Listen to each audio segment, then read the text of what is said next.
Hey everybody, welcome to Absolute Jason Stuart. We are here today with my guest, Alexandra Paul, who's my best friend and like my sister. Thank you for so much for doing the show. Oh, my pleasure. It's an excuse to spend time with you, Jason. Ah, you're too sweet. So let's talk. People, of course, know her best from being on Baywatch for 5 years. And she was on the show when it was the biggest show in the world. She also started the movie Dragnet with Tom Hanks and Dan Aykroyd, 8 Million Ways to Die with Jeff Bridges and Andy Garcia, American Flyer with Kevin Costner, and literally starred in at least 10 to 15 Lifetime movies. 14, actually. 14, exactly. Well, the last one where you no, I didn't star in the last one. The last one, you went from playing the woman that was chased to the woman that slept with her kid to the woman who was being raped or followed, or to the woman to the mother of the girl who got in trouble. Exactly. And now you're the lawyer of the or the detective of the woman who got into trouble. That's right. And you did a cameo in the film Sharknado 4, which was a lot of fun, sort of spoofing yourself on Baywatch. You did it with David Hasselhoff and Gina Lee Nolan. Yeah, another lifeguard on the show. Exactly. And then you were also in a film that just hit all the online platforms called Dirty, where you played Detective Sarah Dunlap. And you were in it too. Yes, we both. We didn't have scenes together. Not at all. I think we've done 5 films together, or 5 films, but we haven't had any scenes but one together. What do we have? Family of 4, we were together. Oh yes, when you played the gal that was alcoholic that went into the rehab center, and I played the nurse or the security guard. I guess I was a nurse. Yeah, you were the intake nurse. Intake nurse, Nathan. I remember Nathan. I don't know why I said, because they had such a weird name for me that was so generic, like John. I said, can't we have a better name than that? I remember saying, he said, okay, Nathan. And we also have our big web series, Mentor. Yes. Which played on Out TV in Canada and Wolf Home Video on the channel Gay Direct, on their channel that they're partnered in. And we're getting ready to start season 2. We're actually writing it now, and hopefully in the fall we will shoot it. I'm excited for that. That's the and Alexandra won. Why don't we show that picture? We don't have the screen up here. I don't know if you can't show pictures today. Can't show pictures today. We'll talk about it in the break. We've had a little technical problem today, but she won Best Supporting Actress at the Indie Series Awards, Best Actress in a Comedy. In a comedy web series. Series, which is so funny because you're known for drama and action. I'm known for comedy. Paul and Aliyah wrote, starred, and co-produced with you the series, and with Dan Ringy, and you, of all people, won the Comedy Award, and the rest of us lost our... It's because your writing is so brilliant, that's why. And we all got nominated again for the LA Web Fest Award, and we also won the Outfest Web Series Award, Best Comedy. So we've had quite a bit of run with it. Yeah. And today we were just talking about some other people that want to buy it and put it on the net again for us. So what I really want to talk about that means so much to me is getting older and how hard it is. You know, we've known each other since we were in our late 20s. I'm not going to say how old I am. You were in your late 20s. I was in my mid-20s. Oh, now we're... No, actually, I can tell you how old I was when we met. I was 23. I can't. And I was 19. Well, I just turned 53, so that means we have an anniversary of 30 years, Jason, this year. Is it really? Yeah. Isn't it more than that? It feels like that, but no, I don't 30 think so. years. I think it was 86. And we met in this group called Young Artists United, which was a group that was... you tell us about how that group came about. Well, Young Artists United was a group that I co-founded with Daniel Slottick, and it was basically an organization that took young people in the entertainment industry and gave them a platform to be a positive influence on other young people who looked up to people in the entertainment industry. And also educate ourselves, which I love. We produced PSAs, we spoke in schools, we raised money for organizations that help kids, and it was very positive. And then we also had seminars where we learned about different issues. It was really a reaction against Nancy Reagan, who was the first lady at the time, who basically thought that the way you could just get off drugs would be just to say no to drugs. And that we felt was just really, people weren't really talking to young people back then in a way. It's pretty lame because it's an addiction, as is food is, or shopping, or sex, or whatever. And just saying no is too simplified. And plus, an adult just saying to a kid, a teenager, you just have to say no, it's just not effective. But when you or I go out and talk about our challenges that we've had with addictions, then it's much more powerful. I think so. That's what we did in Young Artists United. I mean, and the list of people that were in it was Robert Downey Jr., Sarah Jessica Parker, Judd Nelson, Ali Sheedy. Judd. Rob Lowe came to meetings, and the late Taylor Negron. Yes. Gosh, I even saw what's her name? That's the wife of the musician who died, who committed suicide. The Nirvana guy. Courtney Love. Yeah, lots of young people. There's some music playing in the back. We don't know what. It might be. It might be my phone. Music. Oh, it's my phone. Sorry, It's okay. Hello. I'm on the radio now. Pardon me. Let me turn it off. It was the beginnings of social interaction for me in terms of doing volunteer work, caring about the community. I knew that I had a want and a need to want to do something outside myself, and I wanted to meet more people. So it was sort of a selfish thing. At the same time, I have to be honest, I was in my 20s, and I wanted to meet people that had been successful and learn how to be successful. And I met you because you were head of membership, and I remember not knowing who you were, and I just thought, who's this gal? And then I met you, and you were so nice to me, and I thought, who's this beautiful Goyisha princess who's just gorgeous, who wants to be my friend? And then I found out, that you were the star of Dragnet and the star of this and the star of that, and I thought, oh my God. And you actually pursued me as a friend and changed my life. Oh. Well, because of course I pursued you as a friend. You're amazing. Well, at the time, I didn't, the idea of it seemed so crazy to me. And for the longest time, I couldn't understand. And we've done so much together. But now you understand, right? How much you've enriched my life? Yes. Yes. Good. And now that I want to just add to something about you saying that you wanted to not only give back, but also enrich yourself through the relationships that educate and the experiences. I find, as an activist, since I was a teenager, I find that that's an incredibly valuable thing. I mean, I have so many friends from Young Artists United 30 years ago that are with me today because we did things together. It was like college in a way. Yeah. It was almost like college in a way. It's very powerful when you meet people doing something that you're passionate about together. And that you care about, and it creates family. And it taught me a lot about giving back to whether we're, helping feed the homeless on Thursdays in Santa Monica like we do at the Promenade. Like we do now. You do, yeah. Well, you do and much you do more a lot than of me. things for Mentoring kids, to doing the PSAs for the electric car. There's so many things that we've done over the years. And now what's happening is I think, we need to have a hashtag Old Lives Matter, because it seems, I feel like I'm going through this period, and I know you and I have talked about this a lot, of being a certain age, and all of a sudden different parts of our lives dry up and people don't see us as valid. I've had people say to me, hey, I'm not sure you're as valid, or you're not as contemporary to what's going on right now. So now being openly gay isn't the big thing as much as it is of age, especially a woman over a certain age, I think. I mean, it's obvious. Yeah. Every year Screen Actors Guild AFTRA does a pie of diversity. And the roles to men to women are, I have to say, it's still always so much more for men. Yeah. And Yeah, for women, it's definitely tougher after. It's so much better than it was. Oh, yeah, I think it's gone to 50 now. Yeah, I mean, I think there's women over 50 starring in series, so that's really great. And certainly women over 40, they're like, there's a lot of those with more Well, those were your roles. Lifetime years. Those were your I was sci-fi very movie. busy in my 40s. Yeah. But And now and also you made more money in that period than probably you ever made, too.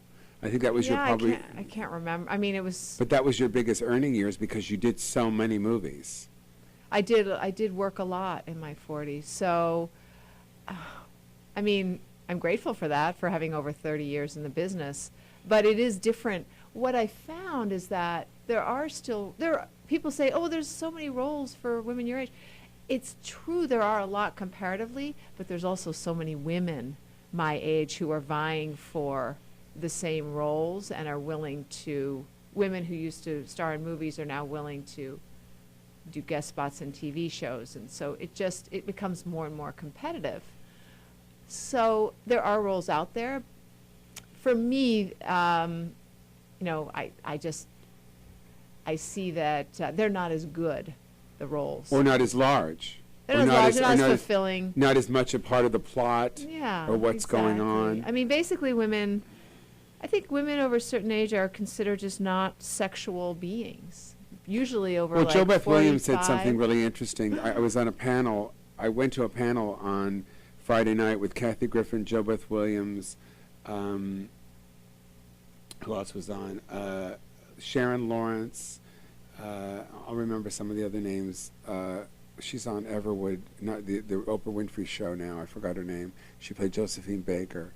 Lynn Whitfield, all women, obviously over 50. And as the evening went, some of them even commit, Kathy will say, hey, I'm 55, and that's it. And Kathy was the most honest about the idea of what it feels like. And Jo Beth said What'd she say? Well, she said that she's scared. She says she was on the cover of Adweek magazine, which is a magazine for commercials, for people getting into commercials selling products, and was not offered one job to be a spokesperson for anything. Nothing. Yet they did a commercial for some sort of pill for older people, and she saw that there was a woman on it wearing a red wig that sort of had her delivery in her 20s, sort of doing Kathy Griffin, I see. who in real life was a blonde. We like a younger Kathy Griffin, please. Yes, and I thought that was really interesting. Yeah. I think that is what happened. What did Jo Beth Williams say? Jo Beth Williams said something really interesting. She said, that the guys where she would play their wife or girlfriend didn't want a woman her age because they wanted someone that made them look younger. So they would pick a woman in their 30s rather than a woman in their 50s. Yeah, I mean, I think it's very rare that you see a lead actor in his 50s having a wife the same age as he. It just is incredibly rare.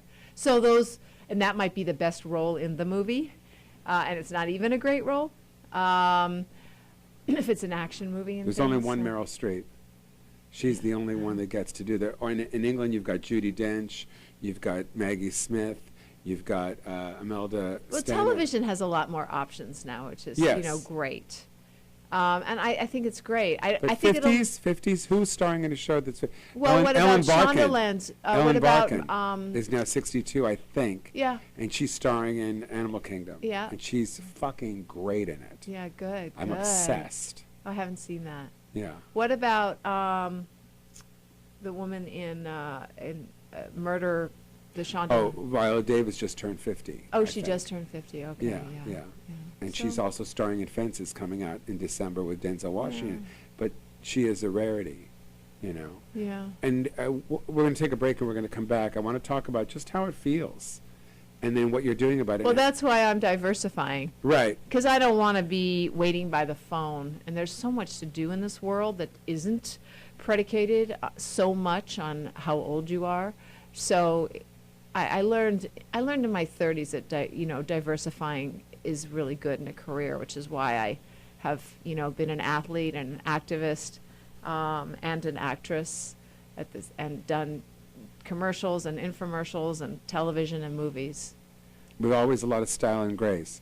We're going to be Thank back in you. just a second on Absolutely Jason Stuart with my best friend, actress and activist Alexandra Paul. Please stay with us. Don't change that channel. Oh my God, there's no more channels.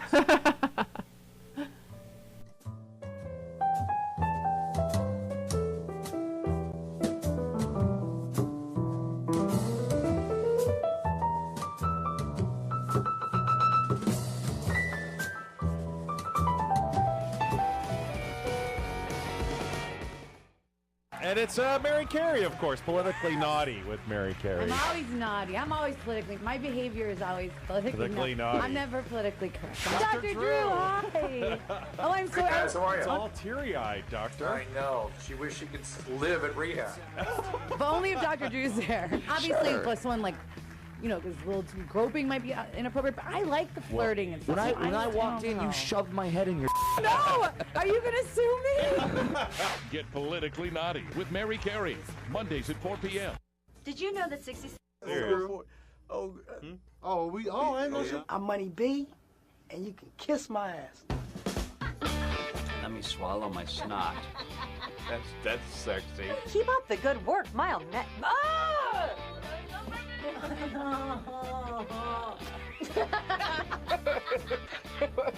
Let me see how I'm gonna come and check out. No, I love you. Oh yeah, why No cyclocyanabin, the little. you take one? There you go. Always switching up, always switching up. It's my wedding band. Jumped out my. Oh my God! I hope it's on Omen. Call my wife. He keeps moving away. Hi, I'm Rob Schneider, and you're watching T Hollywood V. Z Hollywood TV. Bang, bang. Nailed it.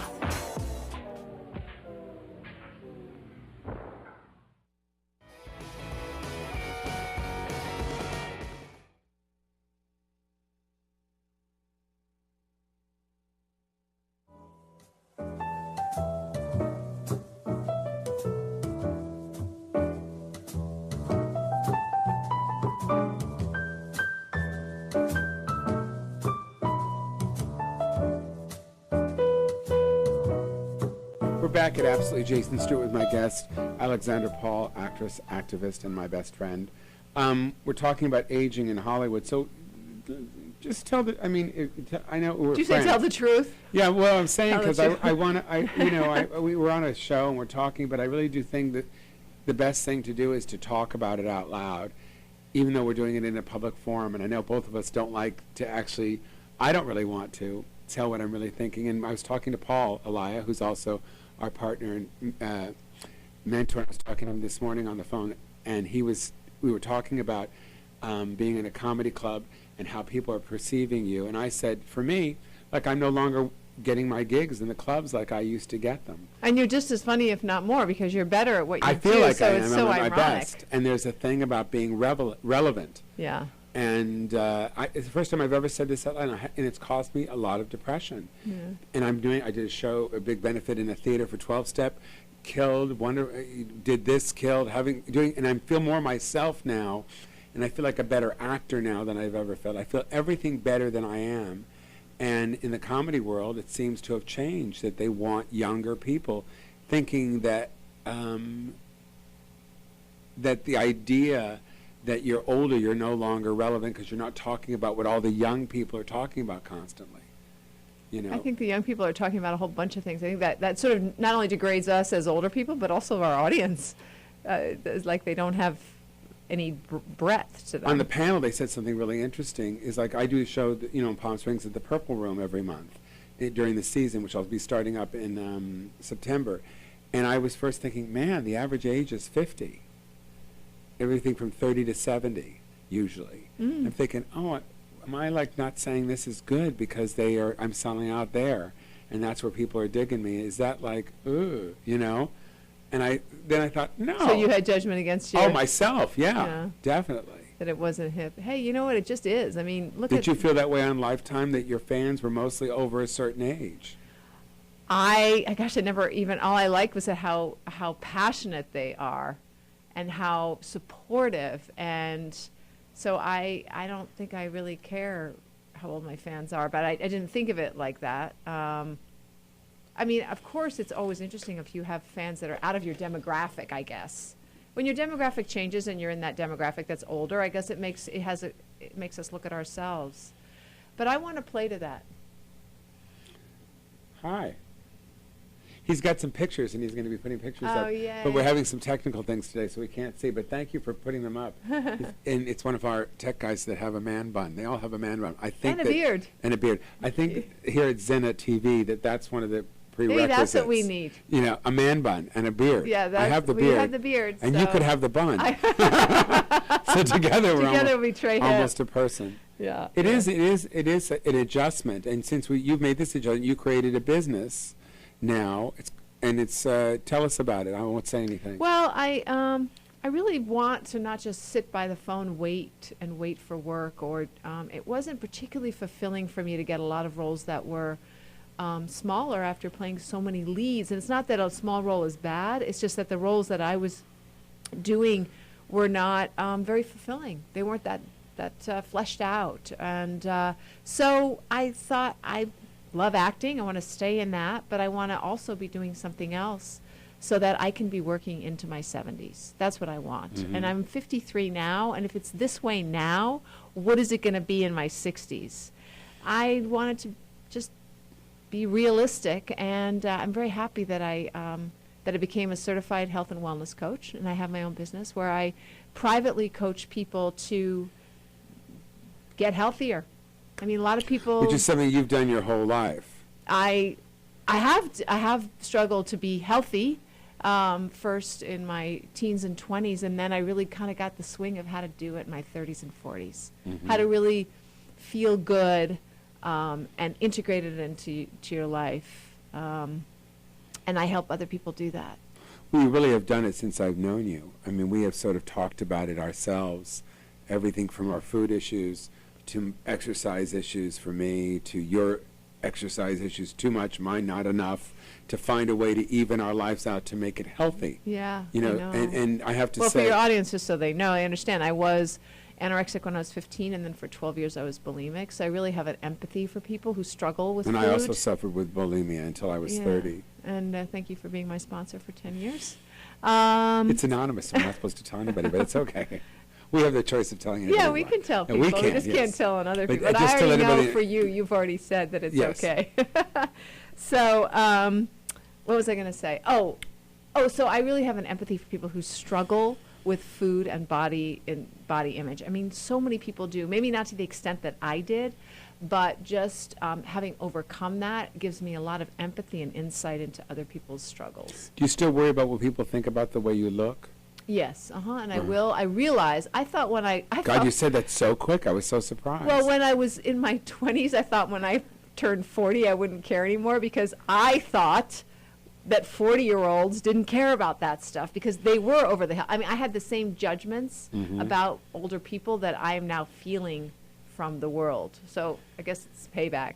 But So do you feel judged? I realize now that in my 70s, I will feel the same way, because I know women in their 70s now who still are aware of how they look and want to look their best.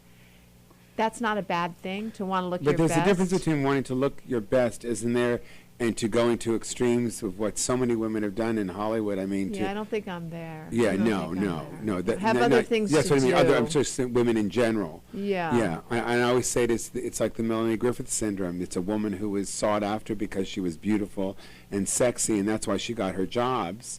And I always think that you were, when you were young, you were... wait, and then you were going to say, then how she aged, right? Well, not how she aged, way? but not how she aged, how the business perceived her. And they perceived her as a sexual being, and that's it, and not as anything else. Whereas you, I always think... But she also, I think, perpetuated that. Oh, I mean, well, she I don't know. really I don't could've know her moved personally, after so it's hard. Working Girl, It's hard I to, think she could have. Well, she tried to do other kinds of roles, and they Yeah. weren't as successful.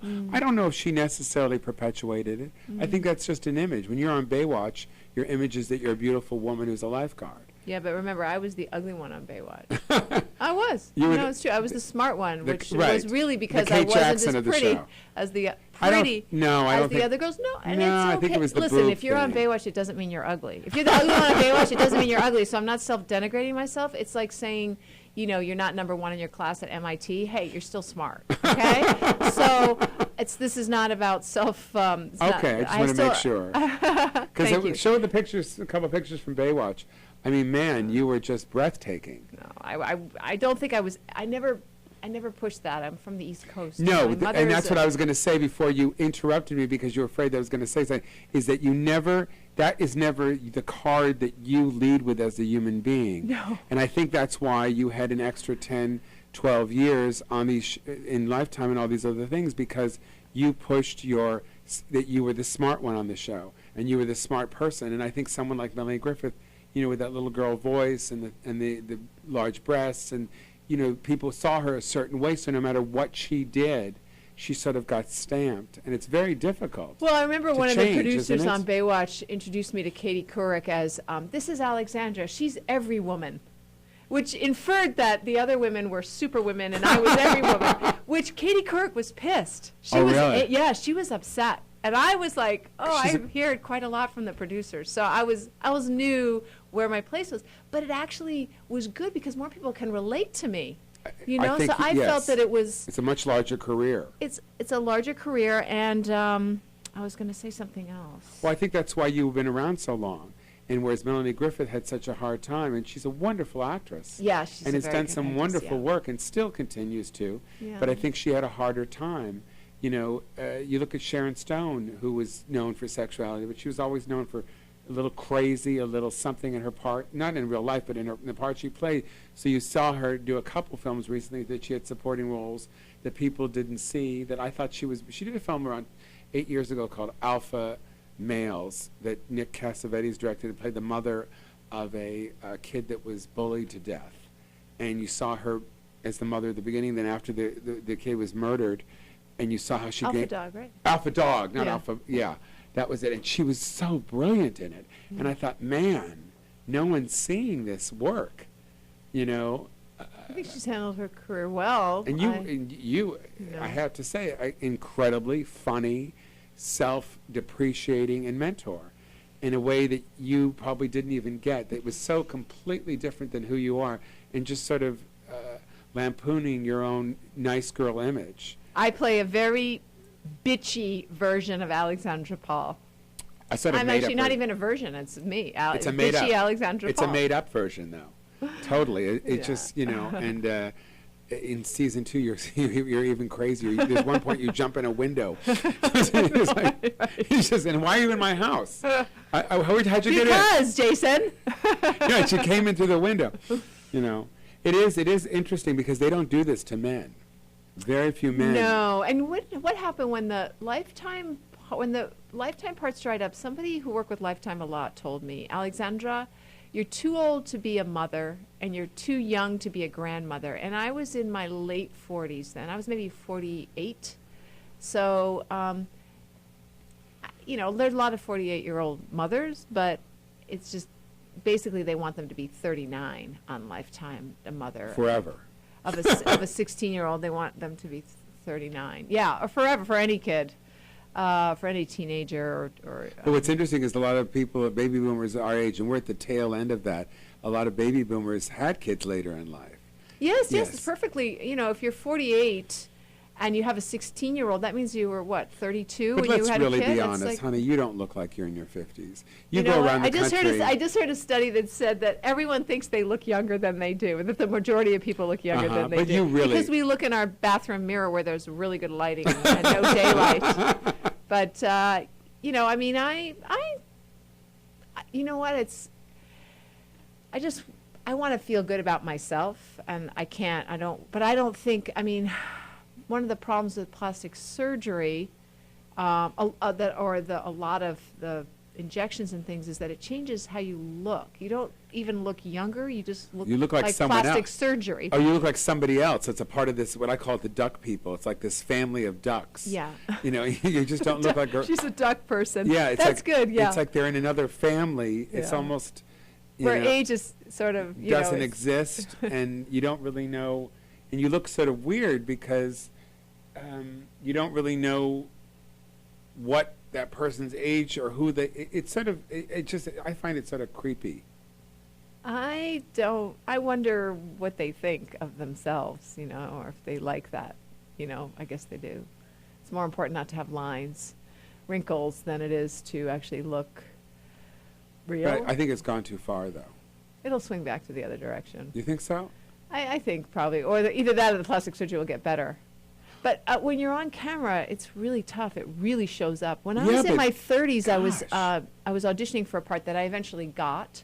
I think I was maybe 39 at the time, and maybe I was a little younger, at 37. And the producers said that I was one of the only women who came in that didn't have anything done, which I was really surprised. People don't like it because you can't move your face. I saw Kim Basinger in a film called The Nice Guy, and she has a sort of supporting role in the film, playing the police chief, I think.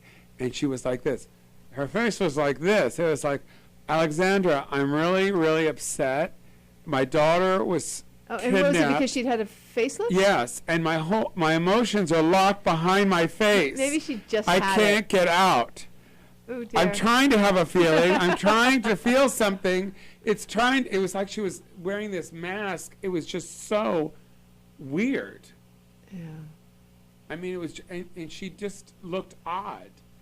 And she's one of the most beautiful women I've ever seen. Oh, she is. She's yeah, gorgeous. and a fabulous actress She's at gorgeous, that. yeah. Well, we're going to take a break. We're going to be right back here at Absolutely Jason Stewart with my guest, Alexandra Did the pictures Paul. come up? Yes, they're coming up, and we're not seeing them, but they're coming up. And we're going to be back in a minute. Thank you for being so honest. We'll be back in a second. We'll be back in just a second. We're having a little technical thing today. We'll be back.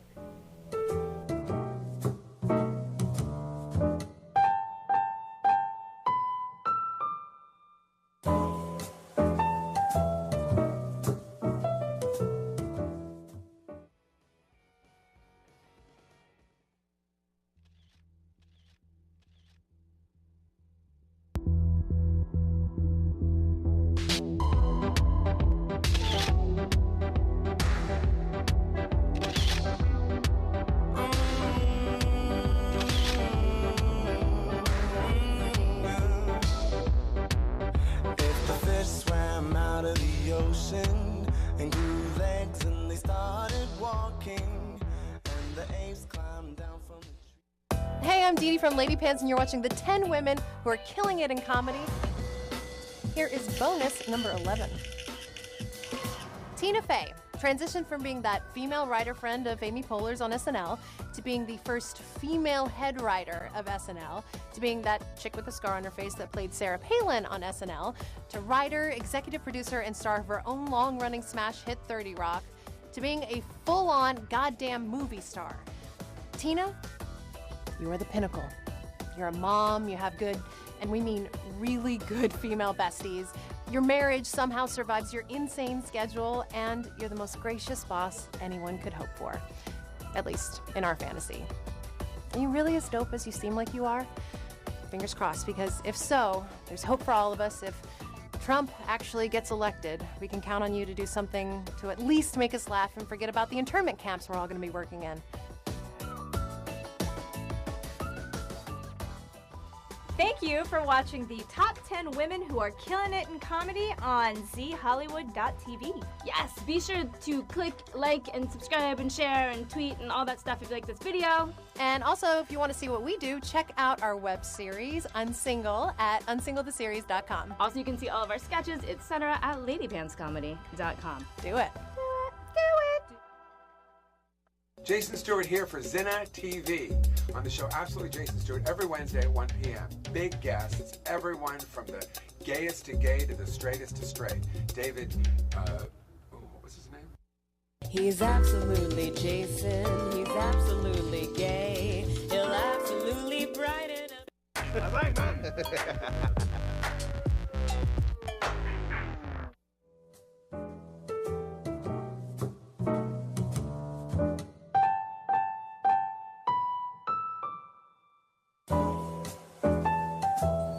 And we're back. Absolutely Jason Stuart with Alexandra Paul, who is starting a new venture called... It's Alexandra Paul Wellness Coaching, and you can reach me. Anybody who's interested in seeing a little bit more about what I do, you can go to my site, alexandracoaching.com. And I also offer a 20-minute free consultation if you want to find out a little bit more about how I can help you specifically. Yes, I... go to Alexandra Paul Coaching, or Alexandra Coaching. But I'm sure if you go to alexandrapaul.com and they forget coaching, you can still contact you through an email. Yes, there is, yeah. No, well, you'll see my reference to my coaching on that site, it is too, which is my acting site, yeah. Yeah. Or my my Facebook page, which is Alexandra _Paul. So. And you've been doing this for the last year, and really you've been speaking on it in different places. I speak on habits and how to change bad habits and make healthy new ones, because I'm fascinated by the psychology of change. You've been trying to do that with me for years, and it has worked. You used to say to me, hey, you need to do some sort of cardio activity, 4 to 5 times a week. And I was doing it 2 to 3 times a week. And now I'm up to probably around 4 or 5 times a week now. Because I have the elliptical machine in my bedroom, in my house. Well, you're smart. You've made it easy for you. So part of the key is that you know what, a lot of people know what to do to make them, to be healthy. They know they have to eat more vegetables and fruits and cut out the desserts. But they find it so difficult. And that's where a health coach comes in, because we really know how to help people change. And one of them is, like you, is finding ways to make the habits easier. Well, if you don't have the gym near you, you live in Los Angeles like we do, it's so hard to get to places physically in a day. It's really difficult. And it's time. I mean, I think a lot of people are so busy that time is a real issue, and that really can mess with someone's exercise routine. They feel like they don't have the time, and so I can really help figure out how to get that time in. What's some experiences that have happened with people that you've been coaching in the last year that you found change? What that was really hard for someone? What was like the key for somebody? Well, is there somebody that you can talk? Sure. I mean, I can talk about one client who wanted to exercise again because he had been exercising. He had been hiking, and he really liked hiking, and he wanted to hike, and so we set up some goals for his hiking for the following week. And when he comes back to talk to me after the week, he hasn't done the hiking. And so we explore why, because motivation is a really important thing. That's a reason why people don't do what they say they're going to do, is that they aren't properly motivated. What we found out was that he realized hiking's boring, and he doesn't like seeing people. So when he's out and about, so when he's exercising, so that means hiking is out unless he could wear. So he thought he wanted it, and if he hadn't had a coach, he would have thought, you know what, I have no willpower. I can't exercise. I have no willpower. It wasn't about willpower at all. He picked an exercise that he didn't like, that wasn't motivating enough for him. So what we found out was that when we were discussing, he goes, oh, actually, I have a treadmill in my backyard that's wrapped in plastic. I can put it in my studio, and I can watch TV or listen to a podcast. So he actually solved both issues just by doing that. He wasn't bored because he listened to podcasts or watched TV, and he was alone, which is what he didn't I want to watch the see news people. or I watch a television show. It was right in front of him, but he Right. didn't see it, and he would have quit if he hadn't had a coach to let him know, hey, it's not about your willpower. Willpower is bullshit, by the way. People who like say, I have no willpower, no, they just don't have the habits ingrained into their life yet. You don't think it's about wanting it? Coaches, we help you find the reason why, because losing 10 pounds isn't often enough of a motivation. Wanting to be active with your grandchildren is often a motivation, or feel less self-conscious having sex is more of a motivation than just, I want to lose 10 pounds. A lot of it, that's not specific enough. So you do what I call a 12-step thing, is you talk it out.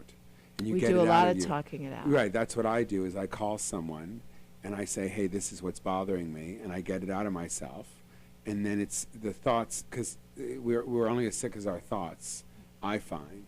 And if they're stuck in your head and you don't get it out, and I say to you and you react to them, you go, oh, well, It's like we talked about the comedy and how it felt like I wasn't. And now I want to tell everybody, come see me at the Improv on Tuesday. I've got a great spot. I'm on at 10 o'clock at the Yay for you.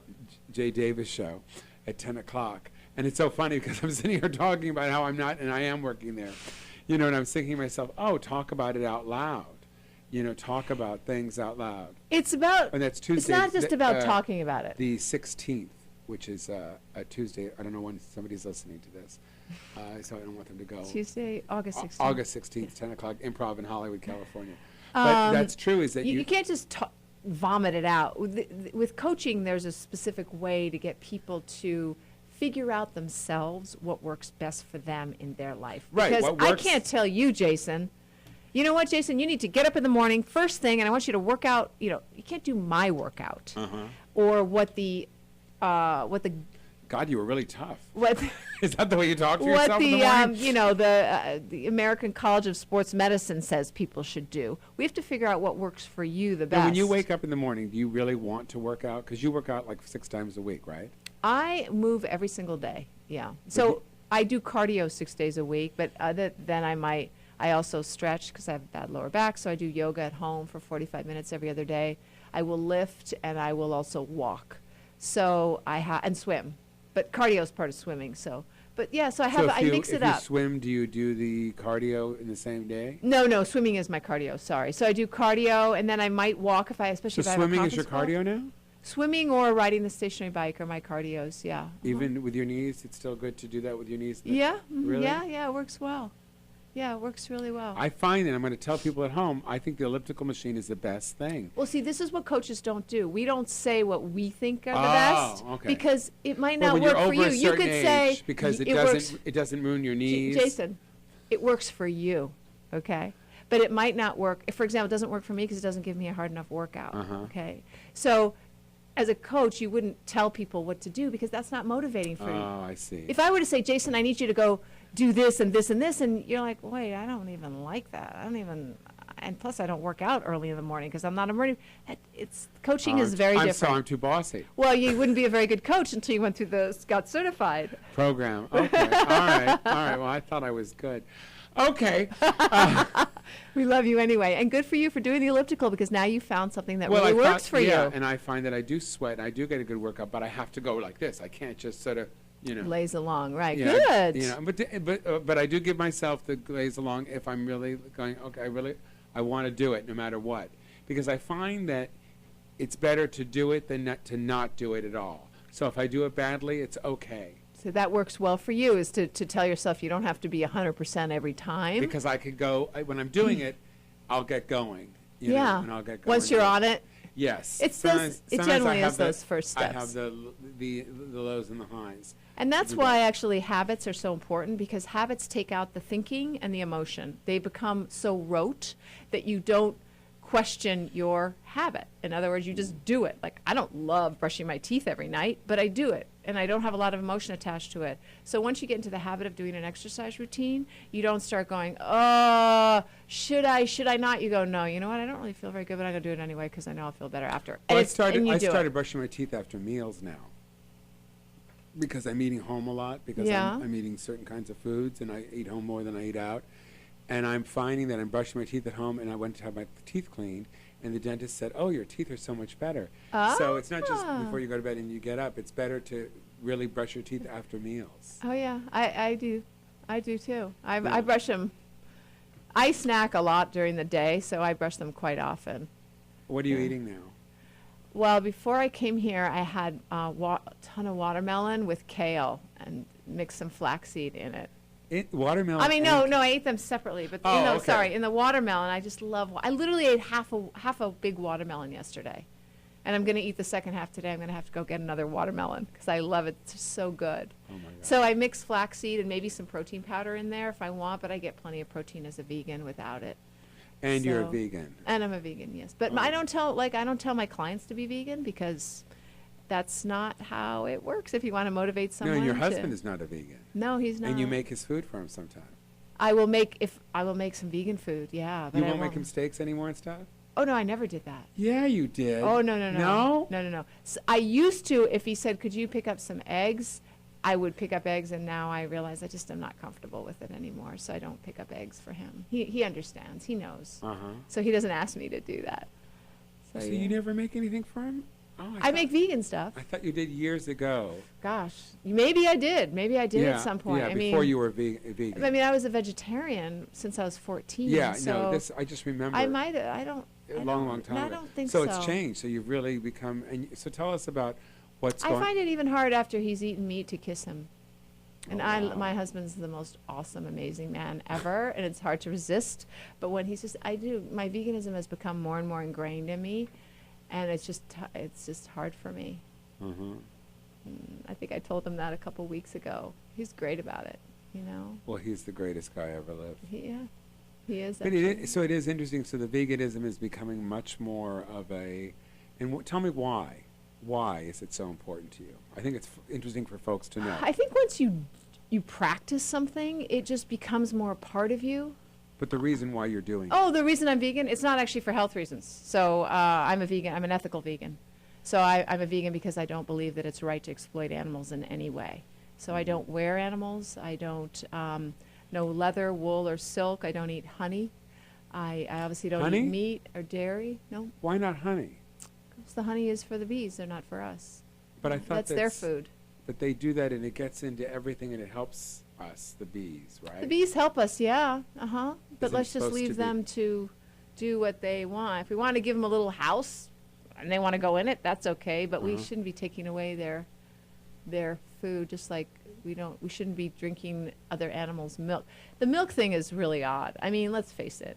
No other creature drinks milk past its weaning, much less milk from another species. I mean, that's just very odd and unnatural. But it is sort of such a big part of our society for so long. Yeah, That's the problem is that the way we eat and the way everything that's been created certainly in our lifetime has changed so much to such a degree. Bill Maher says that they're really basically trying to kill us. Take that back. They're trying to keep us sick. Drug companies. Because it's Drug and Food Administration. Yeah. And they're trying to keep us sick. Well, it's this way. Yeah, I mean, food heals if you eat the right foods. It can really heal, and it can stop diseases better than drugs, for the most part. And but people don't want to hear that. They don't believe it. They believe more in the drug companies, who basically are just grabbing things from nature and making a lot of compounds from that instead of let's just eat the natural foods. Do you think, this is a crazy question, it's totally nuts. So do you think if this was 200 years ago, you would be eating meat because that would be the only way to get protein? You would be a different person, and if people... Wait, hold on.